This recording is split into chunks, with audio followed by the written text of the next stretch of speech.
Bienvenue dans cette nouvelle édition du 12-15. Voici les titres. Fin de la visite du président kényan en Tanzanie, une visite de 2 jours de William Ruto débutée dimanche dernier, au terme de laquelle les deux pays voisins ont réaffirmé leur volonté de renforcer leur coopération bilatérale, notamment sur le plan commercial.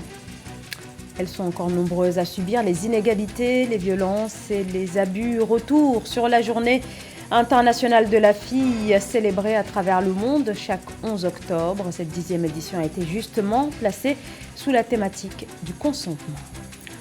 Dans ce journal, l'un des rois du coupé-décalé, nous recevrons le chanteur ivoirien Abou Nidal.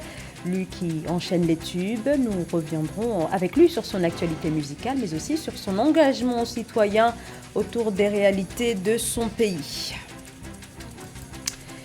Le président kényan William Ruto et la présidente tanzanienne Samia Suluhu Hassan se sont rencontrés ce lundi dans le cadre du déplacement du chef de l'État kényan en Tanzanie, une visite au cours de laquelle plusieurs sujets ont été abordés, lutte contre la criminalité transfrontalière ou encore cette fois, dans un tout autre chapitre, l'accélération des échanges commerciaux entre les deux pays, point sur lequel les deux dirigeants jugent essentiel de lever les restrictions qui subsistent encore. Nathalie Mo.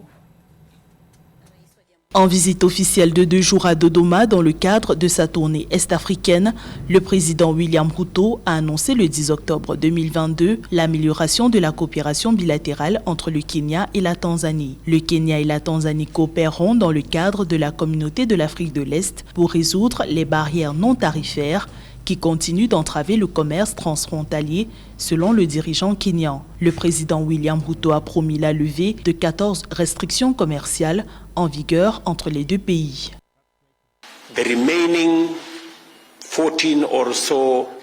Au sujet des 14 restrictions restantes que nous avons identifiées, nous devons les lever d'ici décembre 2022 pour permettre à nos populations d'échanger dans un meilleur environnement. Ainsi, nous pourrons récolter les bénéfices des transactions commerciales transfrontalières. Préoccupés par le coût élevé de l'énergie en Afrique de l'Est, les chefs d'État tanzaniens et kenyans ont convenu de construire un gazoduc entre Dar es Salaam et Mombasa. Pour le président William Ruto, cette infrastructure réduira les tarifs d'importation de gaz naturel liquéfié qui sont passés de 70 000 à 108 000 shillings par tonne en février 2022. Nous allons maintenant accélérer le gazoduc de Dar es Salaam, de Mombasa et éventuellement à Nairobi afin que nous puissions utiliser les ressources dont nous disposons dans notre région pour réduire les tarifs de l'énergie à la fois et à des fins industrielles, commerciales et domestiques. Le président kényan William Ruto et la présidente tanzanienne Samia Suluhu Hassan envisagent également de renforcer les échanges dans les domaines de la sécurité, de la lutte contre la criminalité transfrontalière et du tourisme. Le volume des échanges commerciaux actuels entre les deux pays a augmenté. La Tanzanie a exporté 50 milliards de shillings de produits vers le Kenya, tandis que les exportations du Kenya vers la Tanzanie se sont chiffrées à 45 milliards de shillings en 2021. La journée internationale de la fille a été célébrée ce mardi à travers le monde, comme chaque 11 octobre depuis 2012. À l'occasion de cette 10e édition, l'UNICEF alerte sur les discriminations toujours criantes qui frappent des millions de petites filles dans le monde. On parle de déscolarisation, de mariage forcé, de violences sexuelles et les chiffres sont alarmants.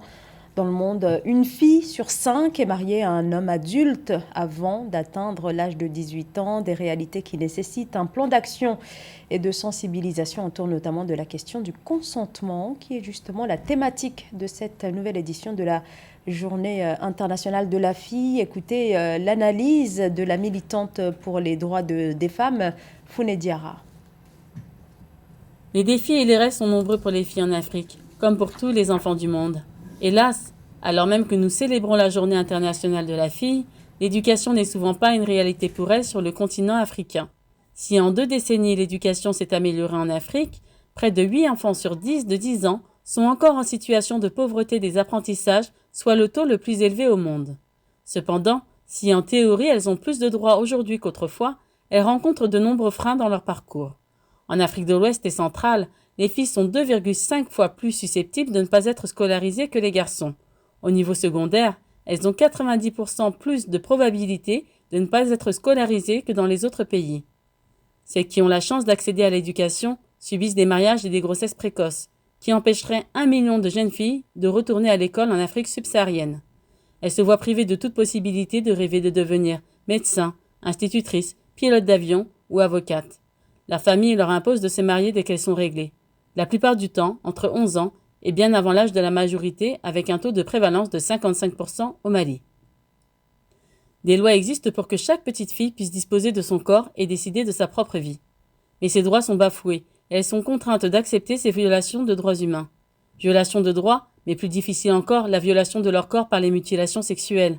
Si l'excision n'est officiellement plus pratiquée dans les pays comme le Congo, le Gabon, l'Angola et le Rwanda, elle est encore trop pratiquée au Mali par des exciseuses traditionnelles.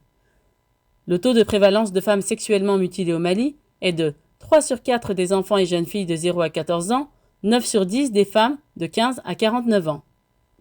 Malgré ces chiffres alarmants, sur ces 30 dernières années, l'engagement sur le terrain de milliers d'associations contribue à aider ces jeunes filles à disposer de leurs droits. Les petites et moyennes entreprises face à la problématique du financement. Trop risqué de miser dans ce type de société, considèrent les investisseurs. Trouver un financement, c'est le parcours des petites et moyennes entreprises du continent. Ces entreprises représentent pourtant l'immense majorité du tissu économique africain. La lutte pour l'accès au financement, la problématique est régulièrement soulevée, notamment au Bénin, où la Chambre de commerce et d'industrie vient de lancer un nouveau mécanisme visant à soutenir ces entreprises. Joël Ballot.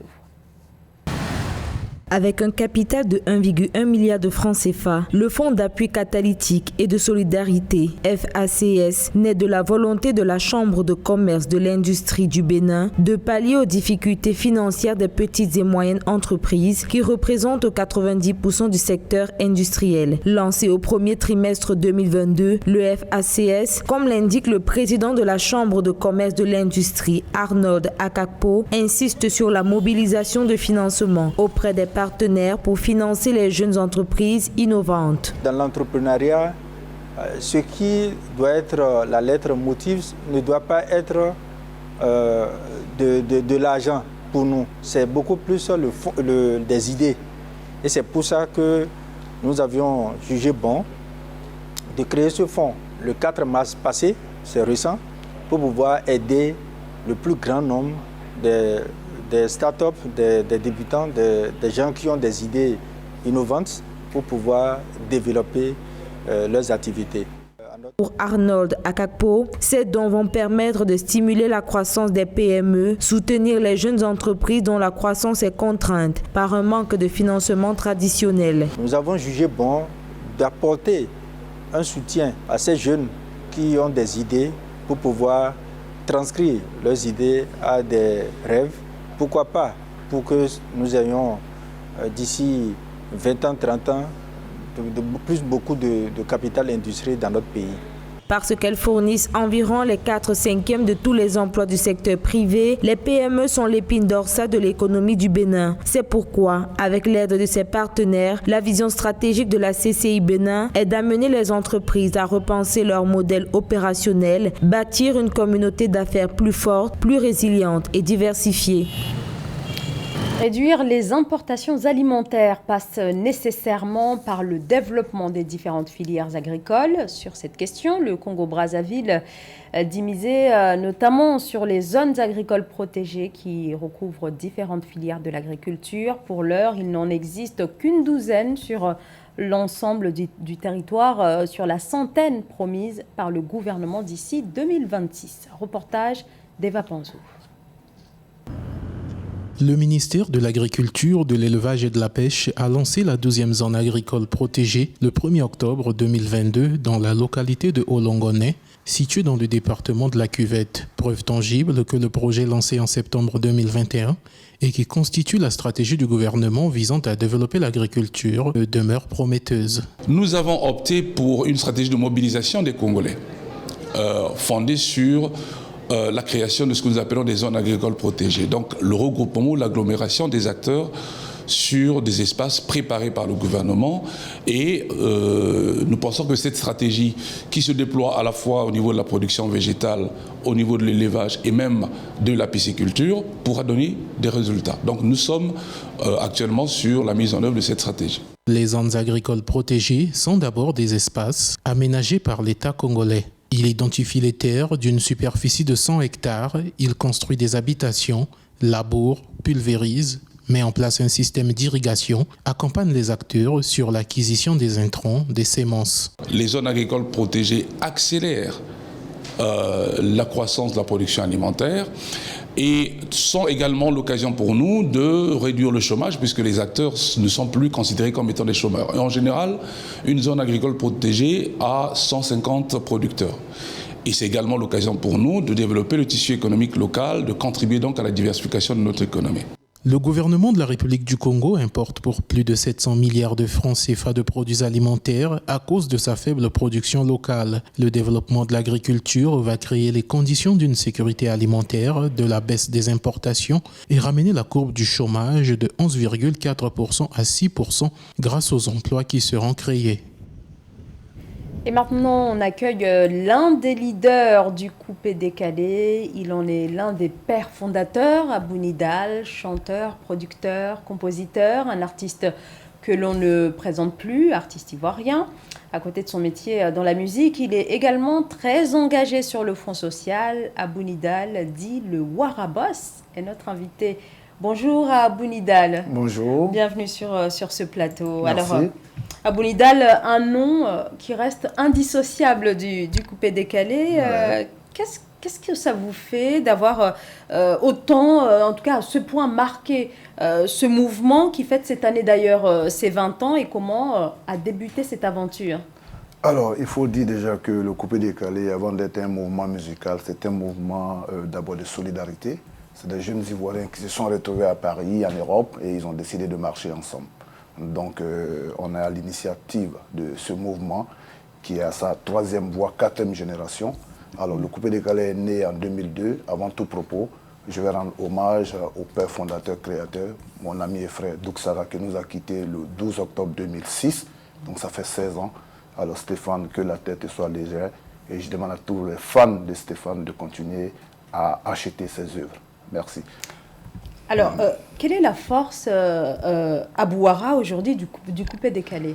Alors, le coupé-décalé, je dirais, englobe beaucoup de facettes. C'est-à-dire, le coupé-décalé, c'est être bien habillé, c'est être bien vêtu. Le coupé-décalé, c'est la musique qui donne de la joie.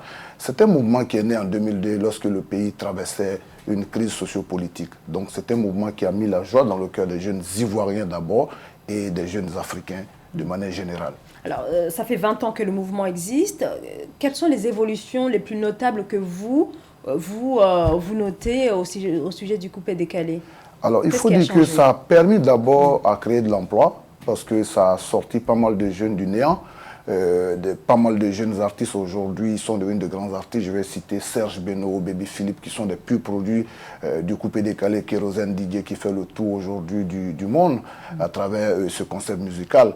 Donc ça a créé de l'emploi. Au-delà de ça, aujourd'hui, vous avez, nous, les précurseurs, qui avons décidé de porter des causes. Il y a Mola aujourd'hui qui fait les préludes, qui essaie de célébrer d'autres artistes. C'est lui-même étant artiste, qui célèbre les meilleurs artistes chaque année. Il est doté aujourd'hui de maisons, de voitures et tout ça. Donc le coupé-décalé a créé pas mal de choses de manière à faire évoluer la jeunesse. Alors, on va s'arrêter maintenant sur votre carrière personnelle, Abou Nidal. Alors, voici votre dernier album, ouais. Confirmation, sorti en 2021. Alors, on a envie de vous demander, quelle suite après cet album, qu'est-ce que vous réservez finalement à vos fans Ivoire et en Côte d'Ivoire, mais aussi à travers le monde? Alors, il faut dire que dans cet album, c'est la maturité.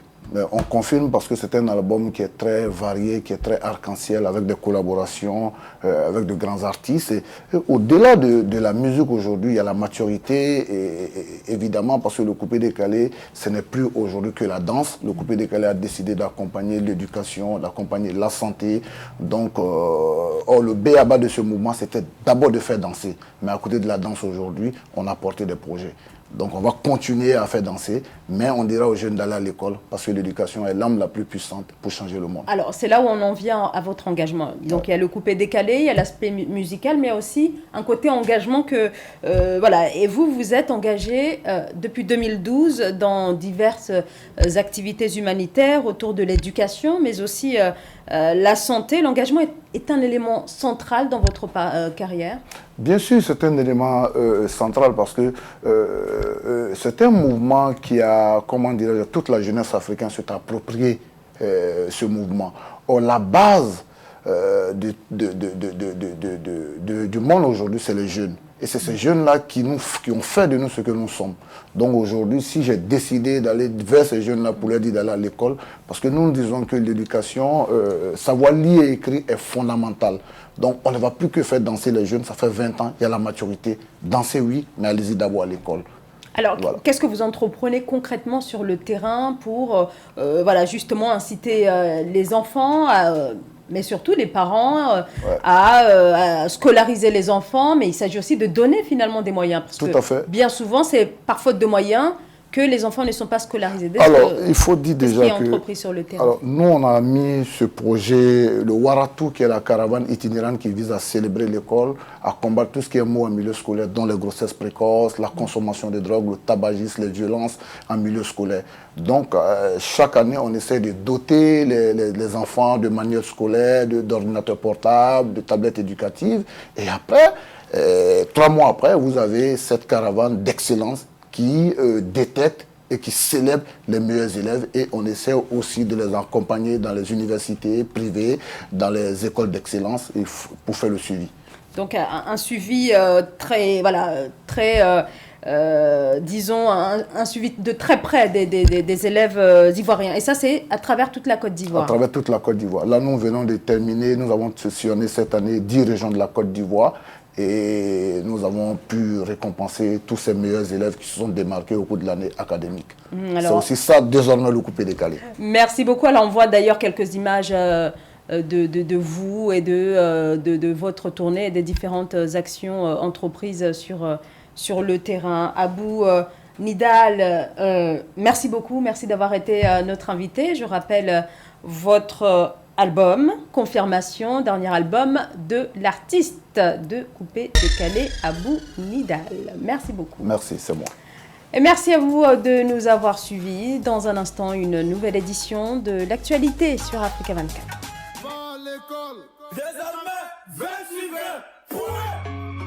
It's Dusty, the big boss. Excellent Samadou Koulibaly, le Warabos. Mama Kandia Kamara. Le ministre Ahmed Bakayoko.